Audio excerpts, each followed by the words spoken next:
So my basic topic is the rise of China and the likelihood of major war between the United States and China and its respective allies. I argue that of all the issues contributing to the grand split, the rise of China is paramount. And we are witnessing, I would argue, a pretty significant power shift in the relative distribution of power, certainly the rise of China and or the decline of the United States. For at least the last 20 plus years, China's remarkable economic growth and increasing military capabilities has been headline news that policymakers, academics, and students have focused on. The rise of China is having enormous consequences for other countries' foreign policies, including the countries in the region, such as the Philippines, Vietnam, the United States, and the pivot, and Australia, who's increasingly nervous about a growing China.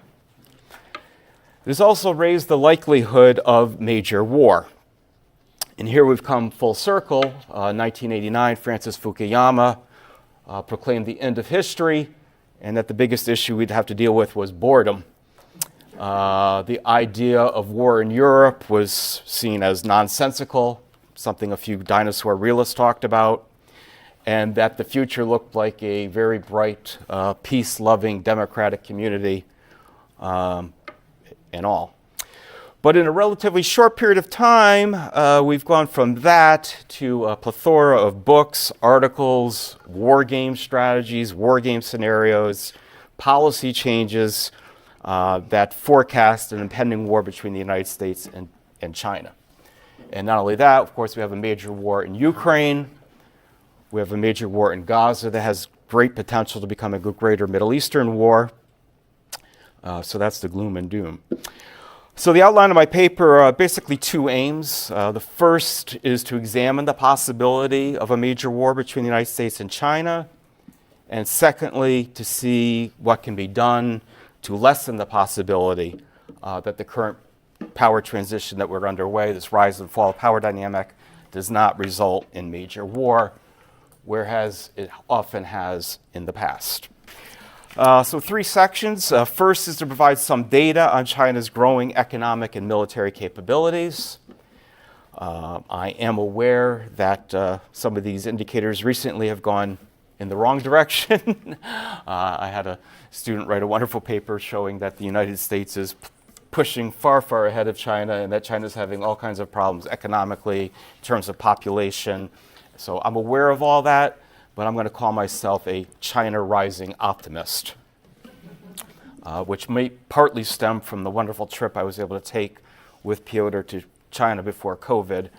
And when I saw Shanghai, literally my brain just did something differently. I just could not really capture what I was actually seeing and experiencing in China. Secondly, I review the literature of those who make the argument that significant changes in the distribution of power are causally related to the outbreak of major war. And here again, my primary focus is on Organski and the Power Transition School, which follows from his 1958 book, World Politics. And give the story away a little bit. Rising, dissatisfied powers are big time trouble. So if China does fit that bill, the idea of great power war is not as far-fetched as some might want to believe. And three, just is kind of unusual for myself, I try to infuse the paper with some optimism. And I revisit the work that was being done in the 1930s and 40s on this idea of peaceful change, right? Of how to do accommodation. How do you get change in international politics without war? And this was a big theme of the interwar scholars. And in the little time I've had to research this, not complete surprise, there's a lot of people still working on this concept of peaceful change. And there's an entire Oxford handbook on peaceful change that I've discovered. Okay, so do this pretty fast. Economic data. Until most recently, China's been experiencing double-digit economic growth, and most economists did predict by 2025 China would have the second largest economy in the world. Since the onset of the Great Recession, China has successfully taken top position in world exports, passing Germany, in trade, passing the United States, and in manufacturing, a claim that the United States has had for about a century. China's goods and exports continue to rise 7% from 2021, and China's global surplus is around $877 billion. Realism 101 is that countries that are growing economically convert some of that power to their military. And here there's great evidence to show that that is in fact what China has been doing. In a 2023 U.S. Department of Defense report to Congress, it was reported that China's 2022 defense budget continued more than 20 years of annual defense spending increases and puts the People's Republic of China's position as the second largest military spender in the world after the United States. The report further notes that the defense budget has nearly doubled in the last decade, indicating that 2013 through 2022, China's annual budget has grown by 6%, adjusting for inflation. They have the world's largest active military force, comprised of about 2.185 million people in the reserves, 2.185 million active people in the military, 1.7 million reservists, 660,000 paramilitary personnel, on and on and on. China has their first aircraft carrier. China is working on military technology to project power. The United States often seems to have been the only country that can project power over long distances. China is increasingly developing those capabilities to their Air Force, Navy, etc. And yes, the one-child policy and the aging issue is certainly something I need to take into account. But on paper, 1.4 billion people, compared to the United States is roughly 350 million people.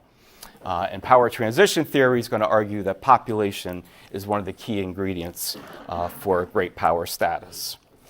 Okay, so power transition theory. So I usually take about 3 hours to do this when I lecture. So I'm going to do this in about 5 minutes. So one of the big things of how these folks different than classical realist people is that they argue that a hierarchy of power basically helps to keep the peace. Realism 101 basically says that if states are roughly equal and there's a balance of power, we should see much less war because no one's going to actually win if everybody's equal. Actually, power transition theory says that when we get to a degree of inequality, that is another real danger zone. So when you're all, back in the early day when the United States was clearly on top, the idea that great power war was pretty much impossible. Most of the great powers were status quo states that supported the United States. And even if these states have revisionist aims, they have no capability to do much about it. Right? So this is a relatively tranquil system. It's when we start seeing shifts in the players, especially great powers rising, challenging the dominant state, that this school of thought says this is what makes war more likely. So hierarchy rather than equilibrium, and it's going to identify rising states as the big problem, where other theories, the declining state, but power transition theory definitely says that the rising state is the country we need to focus on. So inequalities of power is the problem for power transition theory in terms of their structural argument. Power is another key ingredient. Political science is largely, we could say, used to be largely about power, but over 150 years of political science, drives undergraduates and us crazy. What is power? And there's book after book on what is power. They identify 3 elements of power. So one, population. Specifically, the number who can work and fight. That's what we want people to do. Power is the ability to impose or persuade an opponent to comply with demands. So it's very much that kind of, I exercise influence of you, I make you do something that you would not otherwise want to do. So a function of population. 2 is economic productivity, the rate of industrialization, different numbers, but usually gross domestic product per capita is the measurement used. And C, this is a bit more of a ambiguous, but it's the effectiveness of the political system to extract resources. So we might have strong states, weak states, but a state that can tax the population, can mobilize resources for it to build aircraft carriers. And it's the shift in power relations that has serious consequences for international stability. And it draws upon this old, Paul Kennedy's Rise and Fall of Great Powers, Robert Gilpin's hegemonic theory of war, but this idea of the law of uneven growth, right? All countries do not grow at the same rate, a whole bunch of different factors, but some rates grow at a faster rate than others. And the argument here is that this is in fact what was happening with regard to China. So why conflict? There's two key things here. One is the concept of parity, which according to power transition theory exists when a great power becomes a challenger and develops more than 80% of the resources of the dominant power. So there really is a formula aspect to this, but so 80%, which once you start to catch your 80%, you're at the level of parity. That's danger. Real danger is overtaking. That's the other key concept. This occurs when a rising power develops economically at a faster rate than the dominant power. Right?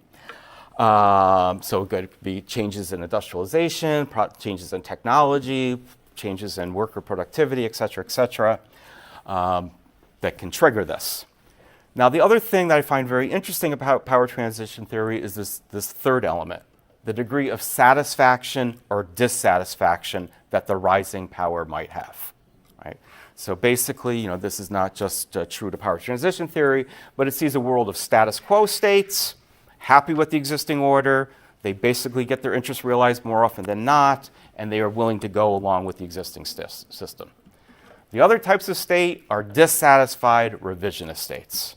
They don't believe they're getting their fair share of the spoils, don't believe the international order reflects their own interests, and if they could change it, they would change it. By definition, the dominant power is a status quo satisfied state. Right? In the United States, we call it king of the hill. In Canada, I call it king of the castle. When we used to have snow, you stand on the castle, and if you're on the top, you stay there and you try to kick everybody or push or wish people to not come up. But those are the revisionist challengers. And the dominant power wants to stay on top of the castle. This begs the question. Power transition theorists basically argue that A, we are at parity, and we're very close to overtaking.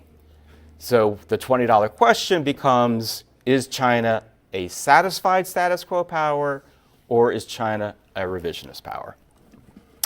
And we could take this both ways. One side of the story is that China is a status quo state. It's benefited from the liberal international order. It wants to make a few changes, but it's gone rich and strong by being part of the WTO, thanks to President Clinton. And so it can be accommodated, whatever. The other side is that would be like Chris Lane calls the idea of benevolent hegemony the unicorn theory. Like, have you ever seen a benevolent hegemon? Have you ever seen a unicorn? So the idea that China is not revisionist would seem to be the possible unicorn theory, right? That if you are a rising power, that you've been opposed to the Universal Declaration of Human Rights, opposed to these other types of things, have a history of being pummeled by the West, it would be kind of shocking that China would not like to change the existing international order and have it more aligned with its values, interests, et cetera, et cetera. I got a few more minutes. So the question becomes, can this war be avoided? And in power transition theory, I would just say a couple things. One, and this is maybe where they are a little nutty, this can happen even with nuclear weapons. Right? So many of our theories of war say, yes, that was a good theory in the 1800s, but with nuclear weapons, all of that's off the board. Right? Power transition theory and myself, I do not accept that. I think it'll be a miracle if nuclear weapons are not used before I die. Two, they believe this is underway, right? And the question is, can the West do anything to accommodate China? And if it does not, There likely will be a war. Maybe it will be an inadvertent war that triggers from Taiwan on and on, blah, blah, blah. Okay, so I got like 2 minutes. Anyway, some of this really just goes back all the way to Thucydides, right? So everyone's totally lost, right? So the history of the Peloponnesian War, you read that 500-page book. But there's one line that people love. Why did the war start? The growth of Athenian power and the fear this caused in Sparta, right? And so people say, that was an insight. And Graham Allison at Harvard University has this article and book called The Thucydides Trap, which some of you probably know. And him and his Harvard team argue that 15 of the last 19 power transitions have resulted in major war.